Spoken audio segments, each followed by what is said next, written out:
안녕하세요. 주식으로 부자 되고 싶은 남자 주부남 홍기동입니다. 먼저 코스피 지수 상황부터 살펴보고 가도록 하겠습니다. 코스피가 오늘도 상승을 했죠. 0.72% 상승하면서 2490포인트로 마감했는데요. 오늘 상승하면서 60일 이동 평균선을 오늘 돌파를 하면서 마감이 됐습니다. 7월 중순 이후로 지금 코스피 지수는 미국 증시 상승에 있면서 같이 조금씩 우상향을 하고 있죠. 하지만 여전히 거래 대금은 낮은 수준입니다. 그리고 코스닥도 보시면요. 코스닥은 코스피보다 더 강한 흐름이 나오고 있습니다. 올라가는 각도가 다르죠. 올라가는 각도가 다릅니다. 오늘 코스닥도 0.79% 상승하면서 831포인트로 마감했는데 이렇게 상승하는 와중에 코스닥도 아직 거래가 막 커진다는 모습이 안 보이고 있습니다. 자, 그러면 이런 지수 상황에서 지수가 계속 올라갈 수 있을까? 일명 지금 시장 상황에서는 베어마켓 랠리가 나오고 있다고 합니다. 이 베어마켓 랠리는 무슨 뜻이냐면 약세장 속에서 주식이 상승하는 것을 말합니다. 자, 이런 지금 추세가 언제까지 이어졌을까? 이걸 알면은 이걸로 다 돈을 벌겠죠. 하지만 제가 시장을 바라보는 관점과 예측을 해봤을 때요.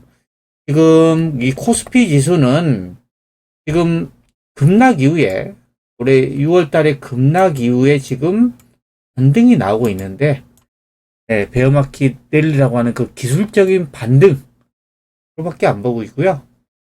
지금 코스피의 주봉을 한번 보시면요. 지금 이 녹색 선이 20주 이동평균선입니다. 20주. 근데 지금 보시면, 작년 8월 달에 여기를 지금 20주 이동평균선 밑으로 내려온 이후로 지금 쭉 내려가다가도 반등하지만 여기서 또 얻어맞죠. 얻어맞고 쭉 내려옵니다. 그리고 옆으로 좀 횡보를 해요. 횡보하다가 여기서 또 얻어맞습니다. 쭉 내려왔죠. 그래서 지금 이 추세 자체가 지금 아직도 역별이라는 겁니다. 역별. 그러니까 이게 하락 추세라고 하죠. 하락 추세. 만약에 이 20주 이동 평균선을 돌파한 다음에 돌림목 나오고 이제 안착을 하고 다시 상승을 한다고 하면 이거 추세 전환이 되는 거예요. 근데 아직도 지금 이 지수가 최근에 3주 연속으로 반등을 하고 있지만 20주 이동평균선을 아직 넘어서는 모습도 나오고 있지 않습니다. 여전히 지금은 역배열 장세다. 역배열.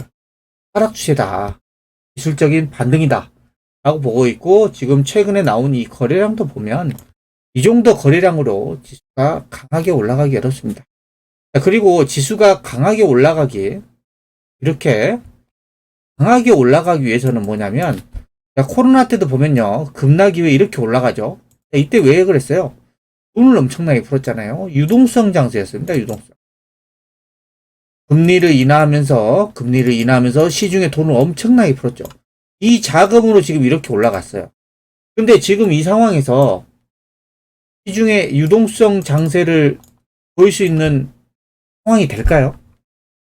오히려 지금 물가 때문에 금리 인상을 하고 긴축을 하고 있는데 여기에서 돈을 더 풀어버린다? 난리 나겠죠. 안 그래도 물가가 높은데. 이 상황에서 지금 돈을 풀 수가 없는 상황이에요. 그리고 지금 물가라 이런 여러 가지 상황으로 인해서 지금 경기가 후퇴하고 있는 그런 모습들이 나오고 있죠. 이런 상황에서 지수가 계속 뚫고 이렇게 올라간다는 거는 제가 봤을 때는 가능성이 상당히 낮다라고 볼 수 있고요. 이 베어마켓 랠리가 저는 거의 다 왔다 라고 지금 보고 있습니다. 그래서 지금 앞으로도 경기 전망이 워낙에 안 좋기 때문에 여기에서 뚫고 올라가기보다는 저항선 얻어맞고 다시 내려올 가능성이 저는 높다라고 저는 보고 있습니다. 아직까지는. 그리고요, 코스닥도 마찬가지입니다. 코스닥도 주봉을 한번 보시면요. 이게 다 20주 이동 평균선이에요. 올해, 이게 언젠가요? 4월 달에 여기 부딪혔다가 얻어맞고 내려왔죠. 반등하다가 또 여기 어딘가요? 5월 달에 또 부딪히고 또 얻어맞고 내려왔죠. 그러고 나서 최근에 반등이 나오고 있는데 여전히 지금 20주 이동 평균선 아래에 지금 코스닥이 형성되어 있습니다. 이거를 뚫고 올라갔을 때 뚫고 올라가고 바로 꺾이는 게 보세요. 이게 흐름이 이렇게 되는데 이걸 뚫고 올라가. 여기서 바로 꺾이면 이거는 이제 추세가 전환됐다라고 볼 수 없는 거죠. 예? 뚫고 올라갔다가 보세요. 뚫고 올라갔다가 조정한 다음에 여기 지지를 받은 다음에 이렇게 올라가는 장세가 나와야 이제 추세가 전환이 되는 거예요. 하지만 아직 거기까지 가려면 시간이 남았다. 그리고 코스닥도 여전히 거래가 별로 없습니다. 지수를 끌어올리고 상승시키기 위해서는 거래가 붙어야 되는데 주시장이 워낙에 안 좋다 보니까 대부분의 투자자들이 다 떠나가고 있죠. 엄청난 손실을 안고. 그러니까 지금 이런 모습들을 기술적으로 봤을 때 여전히 베어마켓 랠리는 진행 중인데 이게 계속해서 진행되기는 저는 어렵다라고 보고 있습니다. 물론 예상과는 다르게 지수가 강하게 올라갈 수도 있습니다. 그러면 그때 상황에 맞게끔 또 투자 방법을 변경을 하면 되겠죠. 하지만 제가 보는 시장 관점은 기술적인 분석으로 봤을 때 아직은 지금 그 하락장 그 역배열 구간에서 지금 기술적인 반등이다 라고 저는 보고 있고요. 환율도 한번 보시면요. 최근에 원달러 환율이 7월 15일 고점 1326원 고점을 찍고 지금 좀 조정을 보이고 있어요. 고점 대비 지금 환율이 지금 고점 많이 빠지도 않았어요. 마이너스 2% 정도 빠졌는데 만약 이 원달러 환율이 만약 저점 기고 이렇게 내려간다 하면은 지수가 다 올라갈 수 있어요. 올라갈 가능성이 높아요. 하지만 환율이 여전히 지금 또 내려가지 않고 버텨주고 있습니다. 그리고 원달러 환율의 월봉을 한번 보시면요. 이 환율은 작년 1월 달부터 계속해서 올라가고 있죠. 그리고 지금 6월 달에 1,300억을 넘어섰죠. 그러면 2009년도 이때 이후로 지금 최고점이라는 거예요. 그러면 원달러 환율이 13년 만에 올랐습니다. 신고가의 의미라는 거는요. 이게 여기서 끝나는 게 아니라 앞으로 더 올라갈 수 있다는 것을 의미를 하거든요. 그리고 추세 자체가 원달러 환율이 여전히 지금 계속해서 우상향을 하고 있습니다. 자, 경기 침체 우려가 계속 현실화되고 있죠. 자, 그러면 이 자금들은 안전자산인 달러로 갑니다. 달러. 자금이 달러로 가다 보니까 원화에서는 돈이 빠져나가겠죠. 우리나라에서. 그러면 원화 약세는 계속 진행될 수밖에 없어요. 경기 상황이 안 좋으면 달러로 계속 돈이 모이고 그로 인해서 뭐 유로라든가 원화 이런 가치들은 계속 하락할 수밖에 없다. 지금 원달러 환율의 흐름을 보면 그런 모습들이 나오고 있다 라고 보시면 될 것 같고요. 그 다음에 국제유가를 한번 보겠습니다. 국제유가는 지금 88.54달러입니다. 최근의 모습을 보면 국제유가는 단기적으로 보면 추세가 꺾였습니다. 국제유가가 왜 이렇게 하락을 하고 있죠? 이거는 뭐예요? 경기 침체로 인해서 수요가 둔화될 거라는 그런 위기감에 지금 국제유가가 하락을 하고 있는 거예요. 단기 추세는 내려갔습니다. 이게 하락한다고 해서 무조건 좋은 게 아니라 지금 경기 침체 우려 때문에 지금 수요가 줄어들고 국제유가가 하락을 하는 겁니다. 그리고 국제유가의 주봉을 한번 보시면요. 제가 그어놓은 선 있죠. 이게 이제 추세선이에요. 상승 추세선. 그러니까 단기적으로는 추세가 꺾였는데 지금 중장기적으로 보면은 추세는 아직 상승 추세는 유지를 하고 있어요.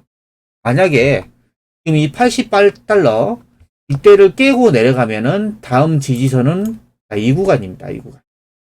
한 70달러, 65달러에서 한 70달러 부근 여기까지 내려올 수도 있습니다. 자, 이 국제유가가 내려온다는 건 뭐예요? 계속 경기가 침체된다 라는 이야기겠죠. 네. 그리고 이제 글로벌 증시 한번 보겠습니다. 글로벌 증시 상황을 보면 다우존스가 최근에 좀 반등을 하고 있지만, 자, 121선을 못 넘고 있죠. 우리나라 증시는 아직 60일 이동평균선을 못 넘고 있는데, 미국은 거의 120일 이동평균선 근처까지 왔습니다. 우리나라보다 지금 미국이 훨씬 세다는 걸 알 수 있어요. 하지만, 다우존스도 추세 자체가 여전히 지금 추세다 보시면 돼요. 나스닥은 지금 최근에 좀 강하게 올라가면서 120일 이동평균선을 넘어섰습니다. 그렇죠? 하지만 나스닥도 지금 추세선을 한번 그거 보면요. 자, 아직은 지금 하락 추세선에 있다 라고 보시면 돼요. 아직. 그리고 S&P 500도 마찬가지고요. 그다음에 필라델피아 반도체도 마찬가지입니다. 자, 이게 미국 증시도 지금 최근에 베어마켓 랠리처럼 기술적인 반등을 보였는데, 여기서 추가적으로 상승을 하려면 경기가 호황해야 돼요. 경기가 성장을 해야 된다는 겁니다. 하지만 지금 대부분의 전문가들이 뭐래요? 앞으로 경기가 하고 침체까지도 이어질 수 있다고 하죠. 실제로 그런 모습도 나오고 있죠. 이런 상황에서 미국 증시가 무조건 올라갈 수가 없는 상황인 겁니다. 그리고 지금 일본도 보시면 여전히 일본은 그냥 박스권이야. 올라가지도 못하고 떨어지지도 않고 이런 박스권 양세. 대만은 지금 보시면 대만은 완전 추세가 꺾여 있죠. 꺾여 있습니다. 반도체. 대만이 반도체 강국인데 반도체 업황이 안 좋다는 것을 알 수가 있어요. 그리고 독일 같은 경우에는 지금 최근에 좀 반등을 했지만, 자, 이 121동 평균선 거의 미국 증시하고 유사하게 지금 올라가고 있죠. 그리고 프랑스가 유럽에서 제일 강한데요. 프랑스는 지금 121동 평균선을 넘어서 버렸습니다. 그래서 지금 이 구간을 프랑스는 돌파를 하는지를 여부를 잘 지켜봐야 됩니다. 이거를 돌파한다고 하면 추세를 좀 전환시킬 수 있는데, 돌파 못하고 또 밀린다면은 또다시 하락 추세로 또 가는 거고요. 그다음에 중국 같은 경우에는 지금 최근에 흐름 자체가 꺾여 있죠. 홍콩은 아직도 거의 바닥권에서 지금 움직이고 있습니다. 글로벌 증시 상황도 보면 여전히 역배열이다, 하락 추세다 라고 보시면 될 것 같고요. 그 다음에 최근에 2차 전지가 좀 시끄러운데, 자, 테슬라를 한번 보겠습니다. 2차 전지의 대장이죠. 자, 테슬라가 차트가 작년 11월 달에 고점을 찍죠. 이게 고점. 그 다음에 올해 1월 달에 또 고점 찍어요. 그 다음에 3월 달에도 고점 찍죠. 이런 고점들을 보면 지금 고점의 모습이 어때요? 고점이 점점 낮아지고 있죠. 지금 보면은 추세 자체가 하락하고 있는 상황이다. 최근에 좀 반등을 하고 있지만 이 반등이 얼마까지 이어질지 모르겠지만, 저는 지금 글로벌 경기에 후퇴하고 침체된 상황에서 이 고점을 넘어가기는 어렵다고 보고 있습니다. 자, 이걸 못 넘는다 그러면 다시 경기 후퇴나 침체로 인해서 내려올 가능성이 저는 높다라고 보고 있습니다. 그러면 우리나라 2차 전지주들도 사에 맞게끔 또 내려올 수 있겠죠. 이게 모두가 글로벌 경기 사이클하고 또 연관이 되어 있습니다. 이게 좋으면 넘어설 수 있겠죠, 이 저항선들을. 하지만 앞으로의 전망이 좀 좋아 보이지 않고 좀 암울한 상황이기 때문에 여기 저항선을 지금 넘어가기가 쉽지 않다는 겁니다. 이걸 못 넘으면 얻어맞고 또 다시 내려올 수밖에 없는 상황이라는 거죠. 그리고 주요 뉴스들 한번 볼게요. 중국의 중앙은행, 영국의 중앙은행이 지금 경기 침체가 올 수도 있다는 전망. 에도 지금 27년 만에 금리를 빅스텝 올렸어요. 자, 이걸 잘 보셔야 돼요. 경기 침체가 올 수도 있는데도 할 수 없이 금리를 빅스텝 0.5%밖에 올릴 수밖에 없는 상황이었답니다. 왜요? 물가 때문에. 일단은 물가를 잡아야 됩니다. 지금 4분기 경기 침체에 진입하고 물가 상승률이 최고 13%. 미쳤죠. 경기가 침체되더라도 일단은 물가를 잡아야 되기 때문에 영국의 중앙은행도 지금 빅스텝을 밟고 있는 거예요. 무려 27년 만에. 27년이 어떠냐면 금융위기 때 있잖아요. 이게 미국의 리먼 브러더스 사태, 미국의 글로벌 금융위기 때보다 지금 이후에 가장 높은 수준이래요. 금리가. 할 수 없이 금리를 올릴 수밖에 없는 상황이에요. 영국도. 그럼 영국의 소비자 물가 상승률이 40년 만에 최고 수준입니다. 이게 말이 40년이지 어마어마한 겁니다. 우리는 지금껏 경험하지 못했던 이런 인플레이션들을 경험을 하고 있는 겁니다. 그래서 중앙은행들이 금리를 인상하면서 계속 긴축을 하고 있는 거예요. 이 물가 잡기 위해서. 올해 4분기 물가 상승률도 정점을 13에서 11에서 13까지 잡고 있습니다. 거의 최고 수준이죠. 우리나라가 거의 6%대인데 영국은 지금 13%까지 지금 보고 있어요. 그래서 지금 내년까지도 높은 수준에 금리가 내년까지도 계속 올라가요. 물가가. 그럼 금리도 어떻게 됐어요? 금리도 계속 올려야 돼요. 물가 잡기 위해서. 지금 우크라이나 전쟁 때문에 에너지 가격이 계속 상승을 하고 있죠. 그리고 공급망 문제가 생기고 있죠. 그 다음에 수요, 상품 및 서비스 수요 증가가 이제 물가가 지금 올리고 있다. 물가 때문에 지금 영국도 계속 금리를 올릴 수밖에 없다. 하는 거고, 4분기에는 영국 경제가 침체에 접어들 수도 있다. 이미 이런 거를 거의 인정을 하고 있죠. 그리고 내년 한 해 동안에 마이너스 성장을 할 것으로 전망도 한다. 하지만 금리는 계속 올려야 된다. 왜? 물가 때문에. 그리고 이제 다음 달에 회의에서 승인하면 자산 매각도 한대요. 자산 매각. 시중에 돈을 풀었던 거를 이제 걷어들이는 거죠. 이런 부분들을 좀 여러분들이 보셔야 되고, 미국의 실업투자 청구 건수가 지금 26만 건으로 연중 최고치에 근접합니다. 그러니까 실업수당을 청구를 하는 이유가 뭡니까? 뒷장에서 실직을 하는 거죠.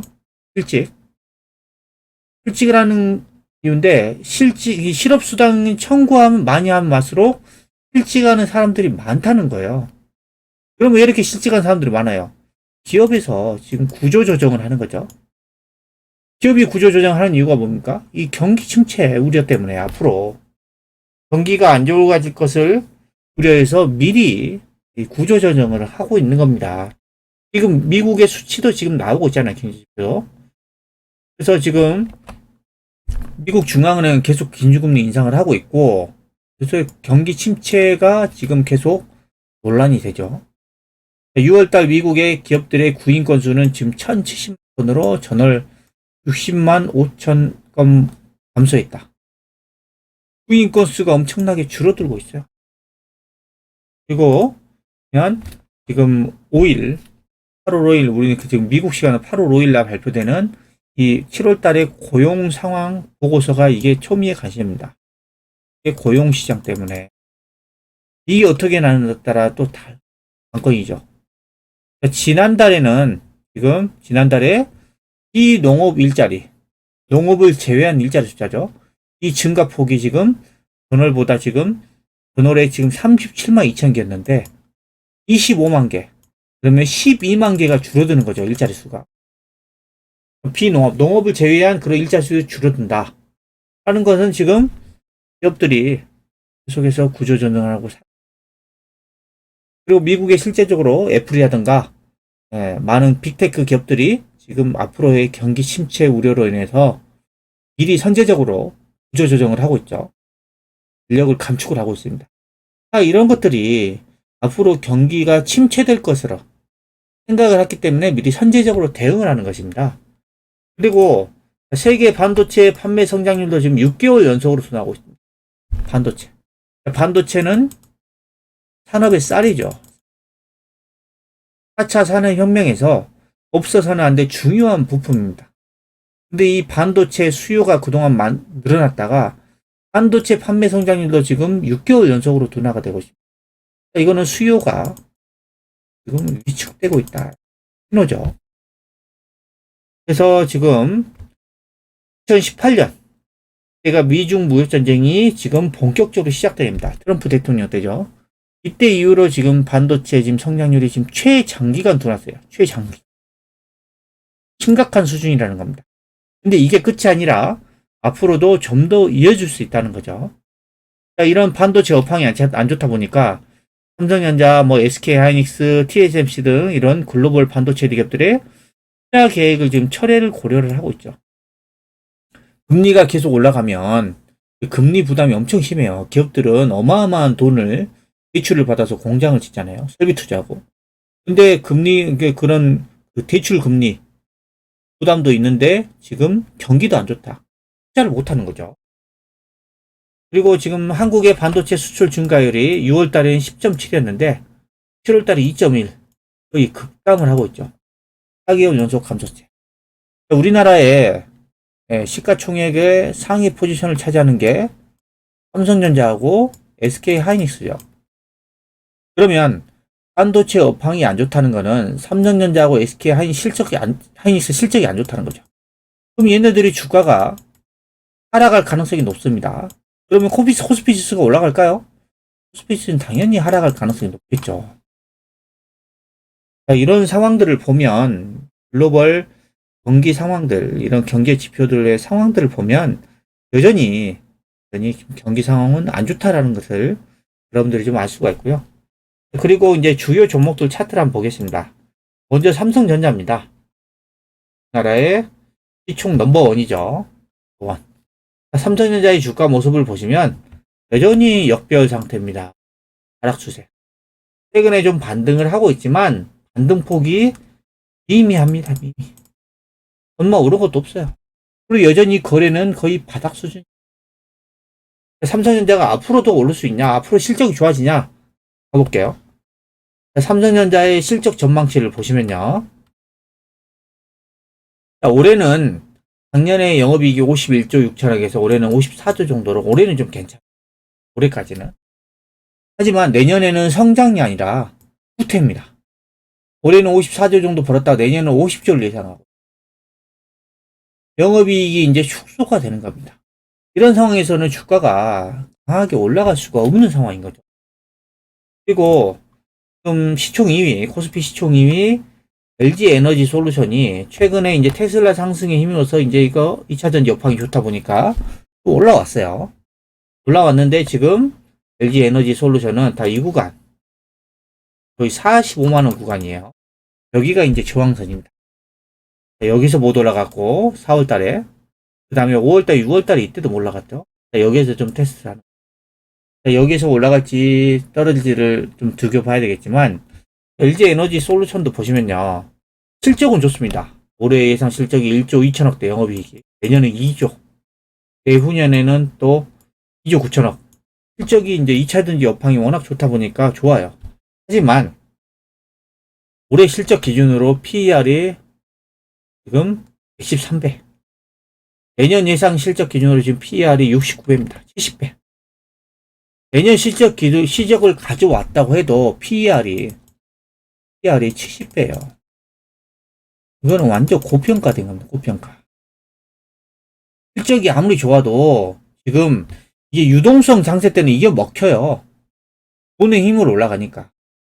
근데 지금 시중의 자금들이 지금 금리로 인해서 빨아들이고 있는 상황에서 지금 시중의 자금이 되게 유동성이 줄어든 상태에서 아무리 성장성이 좋다고 해서 무조건 올라가는 장세가 아닌 거예요. 지금 PER 보면 너무 고평가돼 있어요. LG 에너지 솔루션. 그리고 SK 하이닉스 여전히 지금 추세가 추세입니다.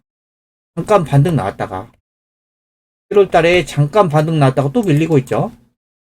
SK 하이닉스도 실적을 보시면요. 올해는 지금 영업이익이 한 12조 8천억. 작년 12조 4천억 대비해서 소폭 상승해요. 하지만 내년에 영업이익 예상치 보면 11조. 영업이익이 줄어들죠. 이런 상황에서 SK하이닉스도 주가가 상승하기는 어렵다라는 겁니다. 그러면 자, SK하이닉스, LG 에너지 솔루션, 삼성전자가 지수가 못 올라가면 코스피 지수는 못 간다는 얘기입니다. 간다. 자, 그리고 코스닥의 시총 상위 종목들을 보겠습니다. 자, 시총 1위 에코프로비엠입니다. 에코프로비엠이 여전히 주가 상태는 별로 떨어진 게 없습니다. 하지만 에코프로비엠의 기술적으로 보시면 저는 예전에도 계속 말씀드렸는데 코로나 이후로 코로나 때 최저점이 12,800원에서 지금 거의 14만원까지 갔으니까 이 구간에서 10배가 올랐습니다. 그리고 나서 조정을 크게 하다가 좀 반등을 하지만 여기를 넘어섰습니까? 잠깐 넘어섰죠. 잠깐. 그리고 나서 최근에 좀 반등을 했는데 이 구간 또 올라왔죠. 여기가 이제 제가 봤을 때는 기술적으로 강력한 저항선입니다. 저항선. 여기를 뚫고 올라가느냐 마느냐에 따라서 방향이 결정이 되는데, 지금 상황에서는 제가 봤을 때는 이런 경기 사이클 상에서는 쉽지 않을 거라고 저는 보고 있고요. 에코프로비엔 실적도 보시면 영업이익은 좋습니다. 올해 3,400억, 내년에 또 5천억 계속 늘어나요. 하지만 지금 PER 보시면 올해 기준으로 지금 PER이 48배, 내년 실적 기준으로 34배. PER이 낮은 수준이 아닙니다. 아무리 성장성이 높다 그래도.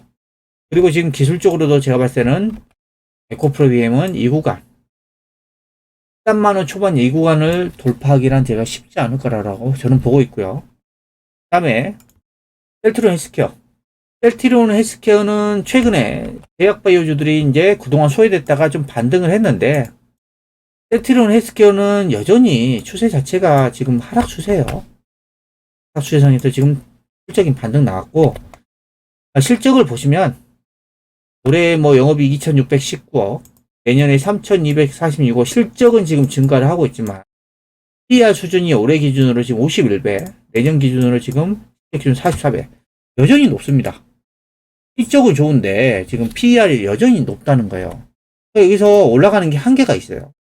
그리고 LNF도 보시면 실적으로 작년 11월 고점 찍고 올해 5월 6월달 이때 대규모 수주 공시 때문에 잠깐 넘어섰죠.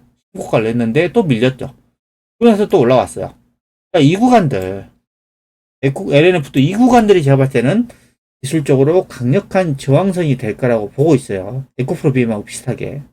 저는 여기를 넘어설 가능성은 그렇게 높지 않다라고 보고 있습니다. 제가 봤을 때. 그러니까 이런 모습들을 봤을 때 코스피, 코스닥, 시가총액 상위 종목들이 지수가 그 종목들이 못 간다고 하면 지수가 올라가기는 쉽지가 않다는 겁니다. 오히려 상승보다는 하락할 가능성이 좀 더 있다 라고 저는 그렇게 보고 있는 거고요. 그리고요, 제가 카카오톡에서 서비스하는 카카오뷰라는 곳에서 주식 채널을 개설해가지고 좀 운영 주고 있는데요. 제가 그 시간 날 때마다 이런 주식 관련된 투자에 도움되는 글들을 좀 올려드리고 있는데요. 제 채널을 추가를 하셔가지고 투자하는데 좀 도움이 됐으면 좋겠습니다. 채널 추가 방법은요, 영상 하단에 이렇게 채널을 추가할 수 있는 링크가 있습니다. 이 링크를 클릭하시고 여기에 CH 플러스 버튼을 클릭하시면 제 채널을 하실 수가 있습니다. 자, 오늘 그 영상에 대해서 좀 정리를 해보자면요.